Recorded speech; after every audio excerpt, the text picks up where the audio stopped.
এই যে গত ইলেকশনটা গেল, কিভাবে ইলেকশনটা হলো?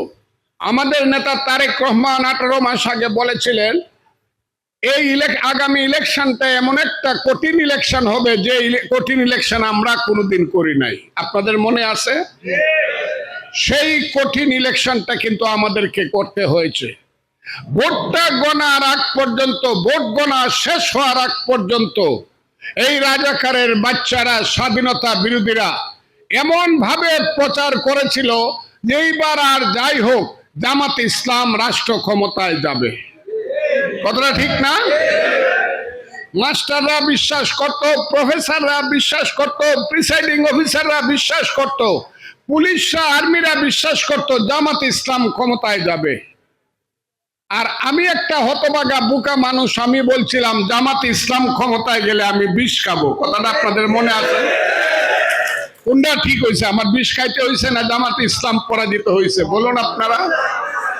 কাজেই মনে রাখবেন, আমি যে ভবিষ্যৎবাণী করব আল্লাহ আমার উপরে, আমার অভিজ্ঞতা থেকে, 61 বছরের রাজনৈতিক অভিজ্ঞতা থেকে আমি ভবিষ্যৎবাণী করি। আমি আপনাদেরকে বলে যাই, জীবনে কোনোদিন আর জামাতে ইসলাম ক্ষমতায় আসতে পারবে না। এটা ছিল, তারা স্বাধীনতা বিরোধী, তারা মধ্যযুগীয় বর্বর রাজনীতি করে। বর্বর, এরা হলো বর্বর, মধ্যযুগীয়। এরা আমার মা বোনদেরকে 11 বছর বয়সে বিয়ে দিতে চায়, মেয়েদেরকে ক্লাস 5 এর বেশি পড়তে দিতে চায় না। এরা আধুনিক শিক্ষায় আমার সন্তান শিক্ষিত হোক এটা চায় না। বিশ্ববিদ্যালয় রাখবে না জামাত ইসলাম ক্ষমতায় গেলে, ইঞ্জিনিয়ারিং ইউনিভার্সিটি রাখবে না, সাহিত্য, সংস্কৃতি, গান কিচ্ছু রাখবে না। ওই রাজাকারের বাচ্চাদের হাতে কি আপনারা দেশের ক্ষমতা দিতে চান?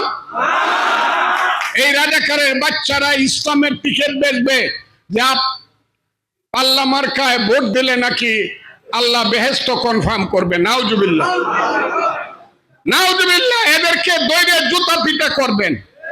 সোজা হিসাব, যারা বলবে পাল্লা মার্কায় ভোট দিলে ক্ষমতায় যাওয়া, বেহেশতে যাওয়া যায়, কারণ এরা আল্লাহর সাথে শিরিক গুনাহ করছে এবং মুসলমানদেরকে ভুল বুঝাচ্ছে। কারণ বেহেশতে নেওয়ার ক্ষমতা অথবা দুজকার নেওয়ার ক্ষমতা একমাত্র আমার আল্লাহ রাব্বুল আলামিনের। কথাটা ঠিক না বেটি? এই রাজাকারের বাচ্চারা ধর্ম বিক্রি করে, এই রাজাকারের বাচ্চারা গোপনে টাকা দেয়, এই রাজাকারের বাচ্চারা বিভিন্ন জায়গাতে, আমি আর ওই সব তাদের ব্যক্তিগত চরিত্রের কথা বলতে চাই না, সব উদাম করে দিতে পারি আমি এদের ব্যক্তিগত চরিত্র। এরাই হলো বাংলাদেশের সবচেয়ে নিকৃষ্ট লোক।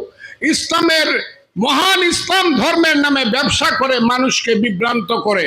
আমার মা বোনেরা এবং অনেক ভাইয়েরা বিভ্রান্ত হয়েছেন ইলেকশনের সময়।